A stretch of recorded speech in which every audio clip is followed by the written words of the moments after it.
미초을 국민의힘 윤상현 국회의원과 함께하겠습니다. 윤상현 의원님 안녕하십니까? 네, 안녕하세요. 윤상현 반갑습니다. 의원입니다. 예. 그 OBS 라디오에는 처음 찾아주셨는데요. 먼저 OBS 라디오 청취자분들께 인사 말씀 부탁드립니다. 예. 윤상현 의원입니다. 이제 일명 대체공휴일을 만든 윤상현입니다. 그래서 대체공휴일의 아버지라고도 불리는데 하여튼 살맛 나는 정치, 정말로 이 많은 국민들이 공감하는 그런 정치를 만들기 위해서 노력을 하겠습니다. OBS 라디오 청취자 여러분 이쁘게 봐주십시오. 네. 자, 윤상현 의원님 22대 국회 이제 개원을 했는데요. 예. 윤상현 의원님 사실 이제 총선 당일에도 굉장히 화제가 됐었는데 수도권에서 국민의힘에서 내리 동일지역구 5선에 성공을 하셨죠.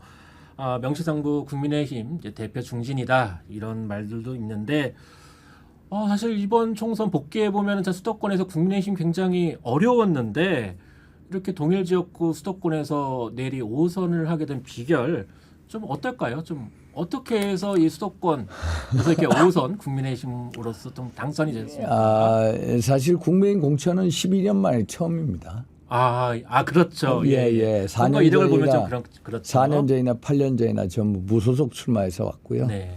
5번 계속 연속 국회의원 선거에 나가서 이겼습니다만은 순탄치만 않은 그런 과정이었습니다. 네. 그래서 많은 분들이 야 어떻게 5선을 하냐, 또 무소속으로 또 2번 나와서 살아오느냐 이런 네.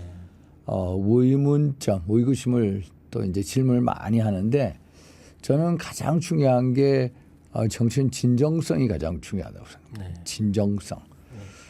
사실 제가 예전에 정치학 교수 생활도 해봤고요. 현실 정치도 오래 하면서 윤상현이 보는 정치에 대한 개념이 따로 있을 거다. 이해관계 없는 정치가 없다고 하지만은 정말로 인간성에 호소하고 인간성에 곡신할 때 최고의 정치가 있다. 네. 그게 한국적 사회에 맞는 최고의 정치 개념이 될 수 있다. 그래서 학연혈연 지연 없지만은 제가 어떻게든 윤상현의 정치 실험, 정치 철학을 통해서 한번 정치에 대한 개념을 새롭게 내리고 싶다라는 이제 혼자만의 생각을 가지고 있습니다. 그래서 저는 당보다는 사람 우선의 정치라고요. 네. 또 사람. 이념보다는 사람 우선의 정치. 네. 또 뭐 출신 지역이 어떻다 가리지 않습니다. 사람 그 자체를 중시하고 지금도 그 사람의 지금도 헝그리한 사람입니다. 네. 오직 사람 우선의 그런 정치. 그래서 미추홀 가족 전체가 하나의 대가족이 될 수 있다는 그런 신념을 가지고 있고 그런 생각을 정말로 그냥 말로만 하는 게 아니라 행동으로 보이는 사람입니다. 저는 네. 정말로 정책 그 개념이 반드시 윤상이 내리는 개념이 있을 거다라는 신념을 가지고 저만의 독특한 정치 철학을 가지고 진정성을 가지고 노력하다 보니까 현재까지 이르렀습니다. 네. 또 하나 중요한 게 있다면 정치라는 게 기본적으로 서비스다. 서비스. 네. 서비스.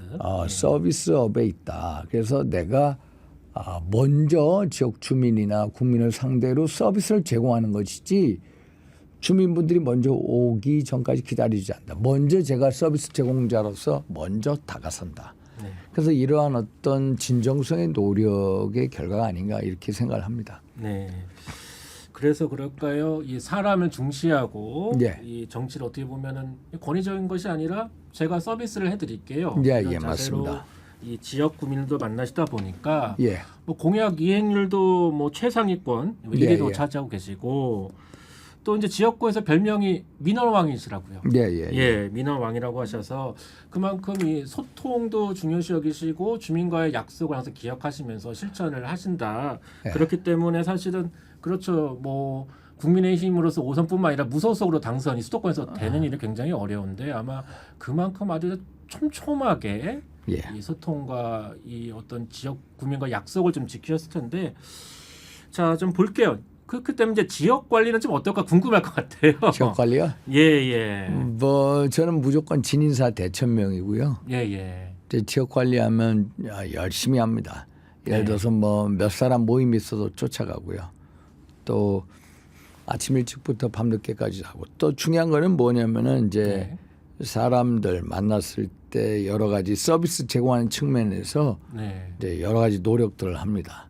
사실 제 핸드폰에 뭐 5만 개가 넘는다니까 그렇죠. 핸드폰에 제가 저장된 번호가 한 6만 개가 넘고요. 네. 사실 옛날에는 삼성에서 나오는 그 핸드폰이 예전에는 네. 5천 개 이상 안 됐습니다. 지금은 그렇죠. 많이 달라졌다고 하는데 그래서 그때 아이폰으로 바꿨고요. 네. 아이폰으로 바꾸다 보니까 지금까지 해가지고 한 6만 개 이상의 핸드폰이 있는데 번호가 있는 거죠. 네. 그래서 하여튼 연락이 오면은 즉각 민원이라든지 네. 이런 걸 처리하도록 노력을 하고 있습니다. 네. 그래서 이제 5선 중진 의원이 되시다 보니까 지역에서도 굉장히 기대도 많으신데 예. 인천 동구 미추홀구 의리 지역구시죠. 예. 지역 공약이라고 해야 될까요? 최우선 과제로는 좀 어떤 것들 약속하시고 좀 실천하실 생각이신가요? 저희 그 미추홀구는 사실 과거의 전형적인 구도심이었습니다. 예, 그렇죠. 구도심의 발전의 동력을 저는 국가기관이나 네. 국가기관시설을 유치하자. 네.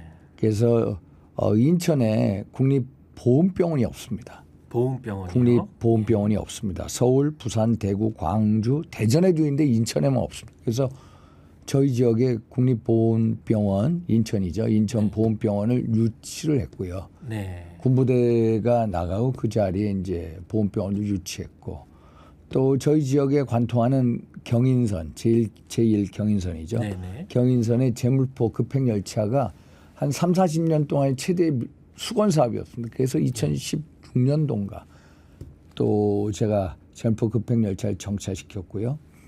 또 하나는 이제 인천발 KTX 사업. 소위 네. 말해서 우리는 KTX를 타러 가려면 광명역이나 서울역이나 용산역 갑니다. 그렇죠. 의외로 인천에서는 예, KTX 그래서 역이 야 이게 정차 안 되죠. 된다. 저희 지역을 예. 관통하는 이제 수인선이 있거든요. 수인선을 이용해서 KTX를 끌어오자. 그래서 네. 인천발 KTX 사업인데 그게 이제 박근혜 정부 때 기획을 해서 2025년도에 개통합니다. 원래는 이제 문재인 정부 때 예정보다 이제 3년이 늦어진 겁니다. 네. 그래서 이런 어떤 교통 인프라 사업, 교통이든 국가기관 시설 이제 유치 사업을 발전의 동력으로 삼아 왔고요. 그래서 지금도 일단 인천발 KTX 사업 2025년 6월 조기에 완공한다. 네.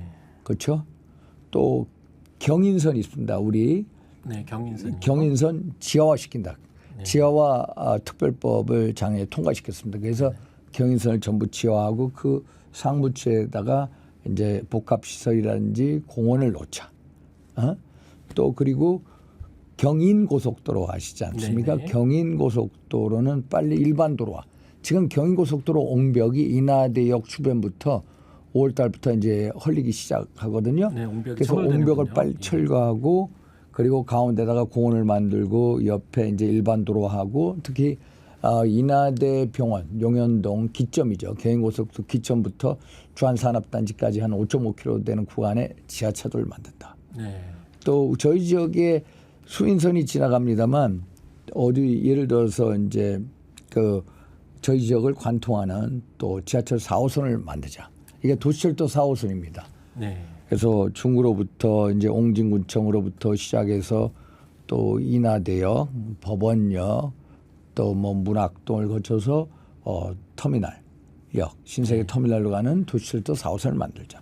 또 지금 제2 경인선도 또 지금 기획이 되고 있거든요. 네. 민자 사업으로 적격성 심사를 받고 있어요. 제2 경인선을 만들어서 그 제2 경인선이 또 우리 소위 말해서 우리 수인선하고 접목시키자 이런 교통혁신의 교통인프라의 대혁신을 통해서 미추홀구를 정말로 사통팔달 네. 교통의 중심을 만들자라는 게 이제 중요한 공약 사항이고요.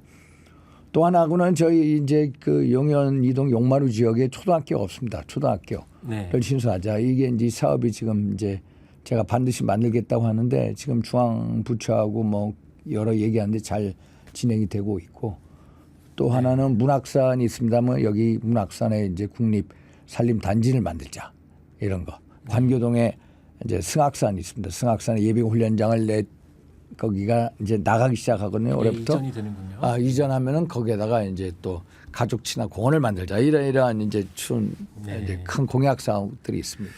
예, 그렇습니다. 특히 수도권 참 철도 부분 역시 뭐 윤상현 의원도 지역구 관련해서 KTX 네. 인천발 조기 개통, 또 제2경인선 유치 지하철 4호선 연장, 경인고속도로 부분도 함께 이제 교육, 또 네. 환경 이런 지역 공약들 굉장히 약속하셨고 또 그 추진력으로 또 실천되시는 부분들 앞으로 좀 네.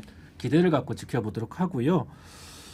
그 지역 얘기도 뭐 지금 계속 하셨지만은 사실 이제 5호선 중진이다 보니까 이 국회에서 역할도 예. 굉장히 좀 중요하실 것 같아요. 또 국민의힘에서는 이번에 수도권 경기, 인천, 서울 19분이 당선되신 거죠. 예, 예. 그 중에서 또 최다선이신데 지난달이죠. 국민의힘이 충남 천안에서 이제 워크숍, 예, 21대 국회 당선인 워크숍을 가지면서 민생 정책 정당으로 거듭나자 이렇게 결의문을 또 채택했는데요.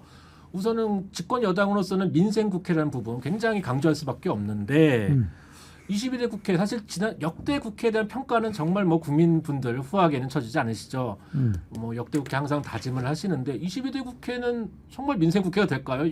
여당으로서 또 의원이 중진 의원으로서 좀 어떤 역할 좀 고민하시나요? 참 이게 우리가 지난번 이제 5월 28일 지난 네. 20일 때 마지막 국회에서 이제 사실상 이제 민생 주요 법안이 이제 제대로 네네. 통과가 되지 않았습니다. 그래서 가장 중요한 것은 민생이거든요. 근데 여야 간에 워낙 극단적인 어떤 정치 정쟁을 흐르다 보니까 결국 이제 민생 국회가 안 되는 그런 아픔이 있는 게 사실입니다. 그래서 저는 민생 문제에 있어서는 어떤 이 정치의 어떤 정쟁을 지향하는 모라토리엄 같은 이런 선언, 네네. 그러니까 대통령이나 이제 우리 이재명 대표나 여야 강 대표들이 야 민생에서는 정쟁을 지향하자, 네. 정쟁 모라토리엄 선언 같은 게 하는 게 좋겠고요.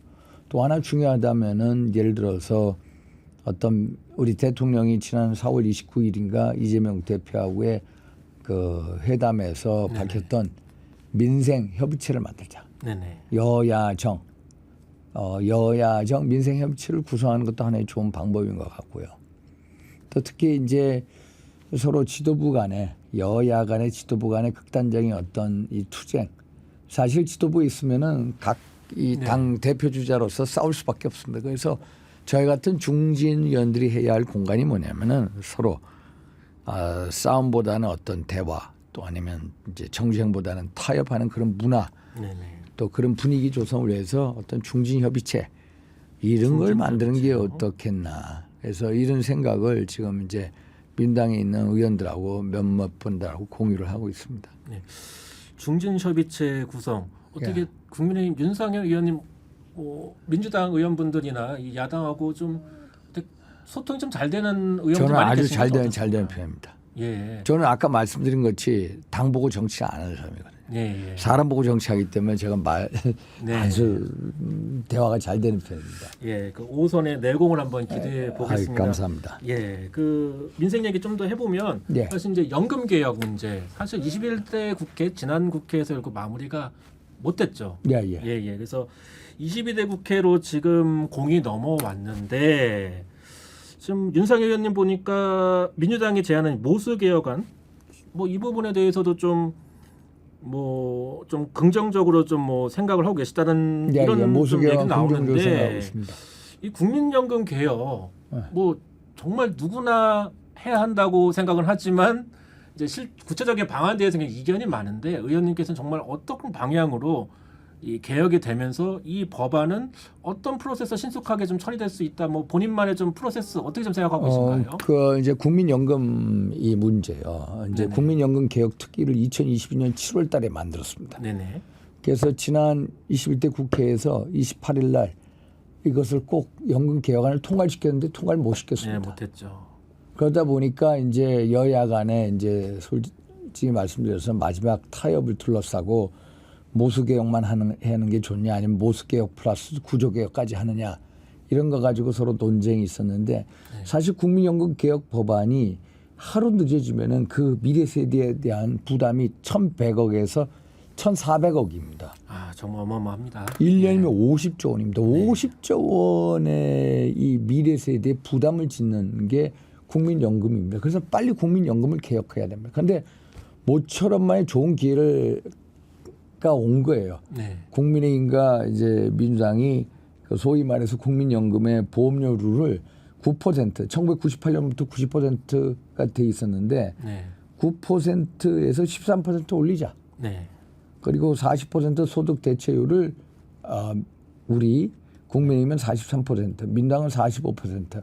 결국엔 44가 중간 지점인데 이재명 대표께서 44% 받겠다라고 했거든요. 예, 예. 그래서 그 기회를 놓치지 말고 우리가 그걸 받자는 겁니다. 네. 보험료율을 9에서 13으로 올리고 예, 보험료 좀 부담 좀 높이고. 예, 그리고 소득 대체율은 44%까지 우리가 타협을 하자. 네네. 이런 거거든요. 그래서 이게 이제 물론 타협은 안 됐습니다. 만약에 저는 5월 28일 마지막 국회에서 아예 이재명 대표한테 다른 법안 다 팽개치고 네. 이 법안만이라도 먼저 올리자라고 이제 제안을 했는데 그게 안 됐습니다. 여러 이제 특검 법안도 오고 뭐 여러 법안이 왔었는데 그래서 이 중요한 어떤 모멘텀을 우리가 마련했기 때문에 빨리 21대 국회 6월 달이라도 원포인트 국회를 열자고 합니다. 이거에 대해서 연금개혁 네네. 특위를 만들고 특위 만들면 금방 그거에 이제 일했던 분들 뭐 여러 의원들이 있거든요. 또 거기에 국회 연금 공론특위위원장도 뭐 다 정해져 있거든요. 네. 결단만 남은 문제입니다. 다 논의는 끝났기 때문에. 네.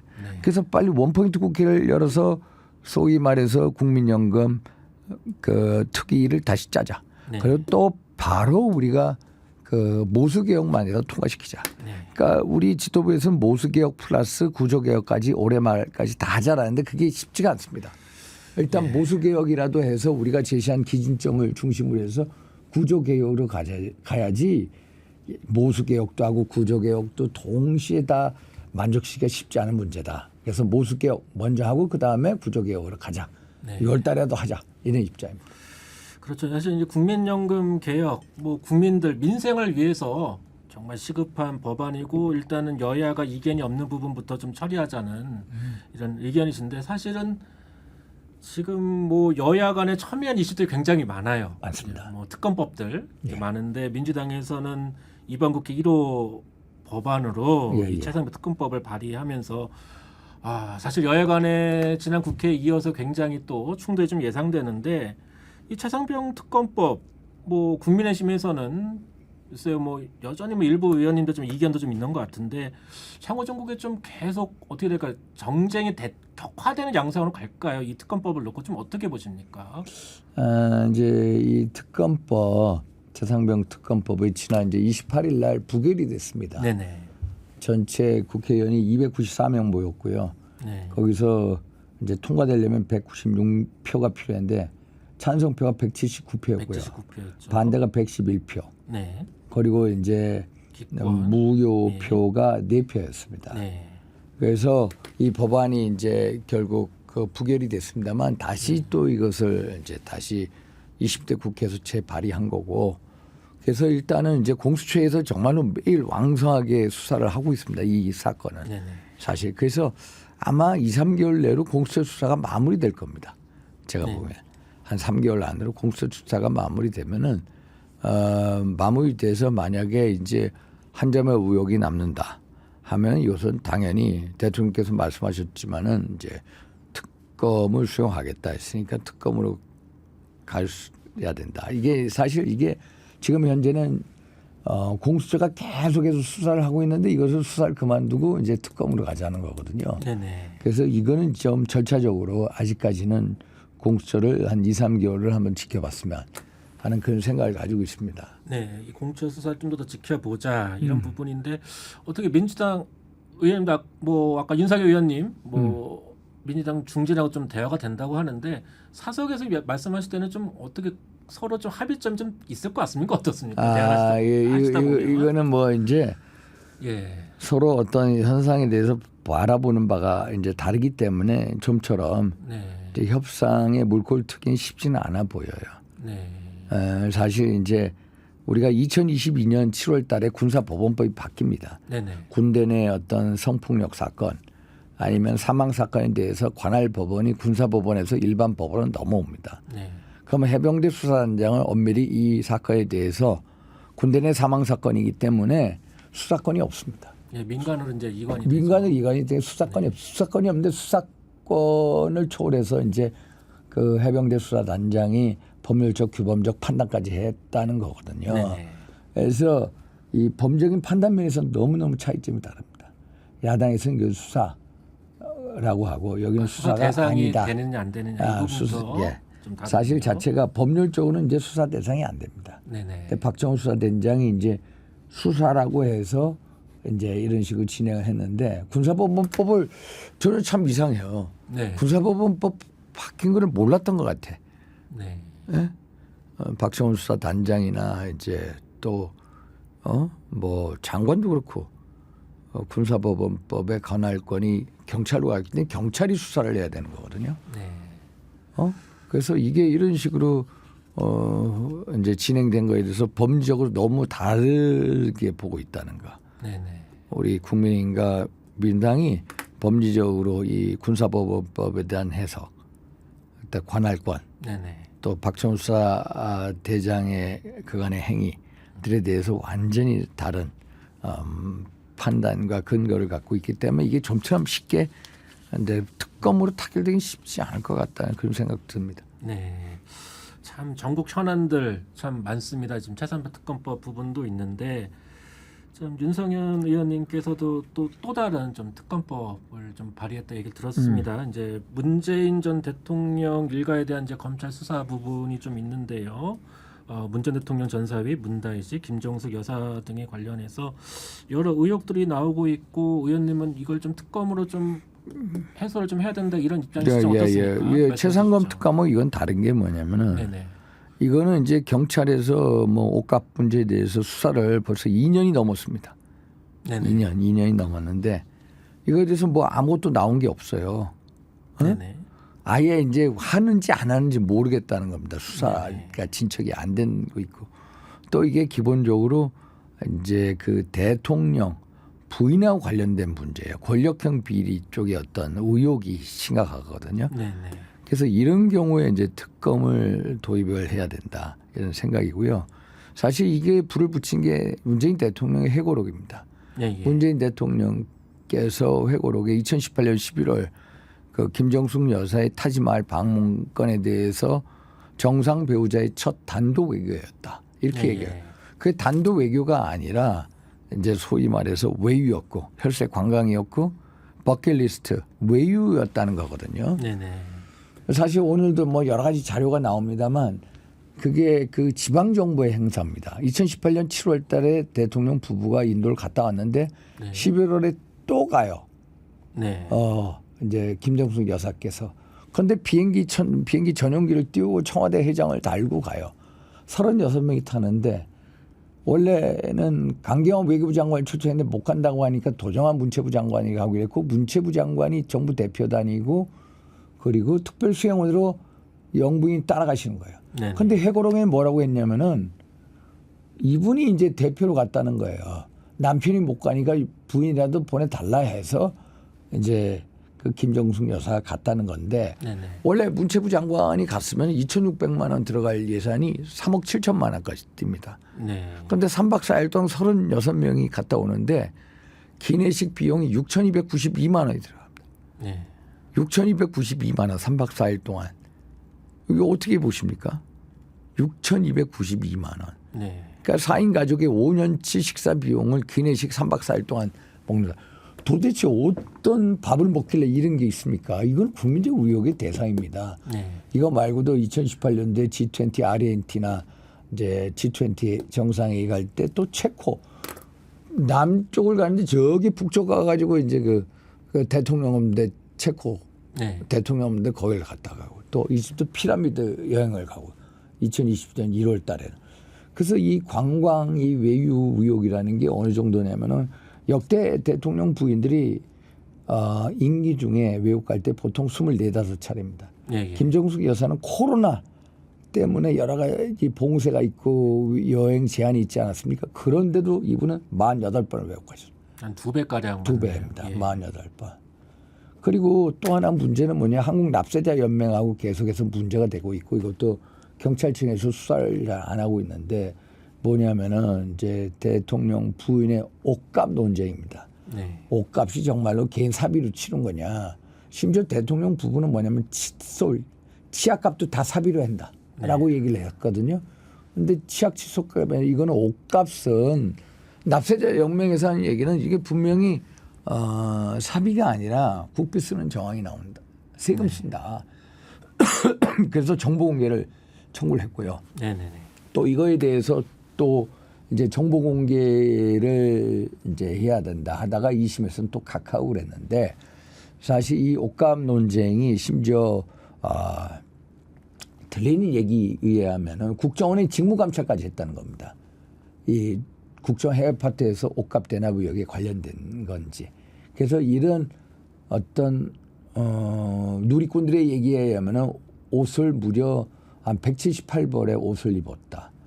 또 귀걸이 장신구 200여 개 넘었다. 그리고 또 뭐 두 분이 청와대를 나올 때 옷장이 18개였다. 뭐 이런 여러 얘기가 있고 또 디자이너 딸 양목 씨라는 분을 청와대 행정요원으로 발탁하고 그분하고 딸하고의 돈 거래 뭐 이제 옷 뭐 이거 이제 이분이 옷값 이거 한 거 아니냐 이런 의혹. 또 청와대 내 이제 경호처 요원을 1년 동안 수영 강습에 동원한 의혹. 또 샤넬 뭐 자켓이 뭐 이제 개인으로 소장됐는지 그게 어디로 갔는지 이런 거에 대한 의혹 등등등. 그래서 이런 사안이 어떤 이 권력에 있을 때 여러 문제이기 때문에 또 지난 경찰이나 수사가 전혀 되지 않고 있기 때문에 이런 사안이 이제 특검으로 가야 될 사항이다. 이렇게 보고 있습니다. 네. 김정숙 여사 특검법 관련해서는 이제 더불어민주당에서는 여러 현안들에 대해서 뭐 물타기가 아니냐 이런 비판도 있기 때문에 사실 국회에서는 이제 뭐 특검법 상정하고 뭐 의결하는 과정에서는 뭐 야당하고도 굉장히 좀 치열하게 논쟁이 좀 필요할 것 같습니다. 예, 그렇습니다. 네. 참 이야기를 나누다 보니까요. 벌써 윤상현 의원과 함께하는 첫 시간 이제 좀 마칠 때가 다 됐는데요. 오늘 못다한 이야기는 내일 이 시간에 계속 이어가도록 하겠습니다. 윤상현 의원님 오늘 나와주셔서 감사합니다. 감사합니다. 네. OBS 초대석 오늘은 인천광역시 동구 미추홀을 국민의힘 윤상현 국회의원과 함께했는데요. 윤상현 의원과 함께하는 내일 이 시간도 기대해 주시기 바랍니다. 지금까지 진행의 윤정화였습니다. 청취해 주신 여러분 고맙습니다.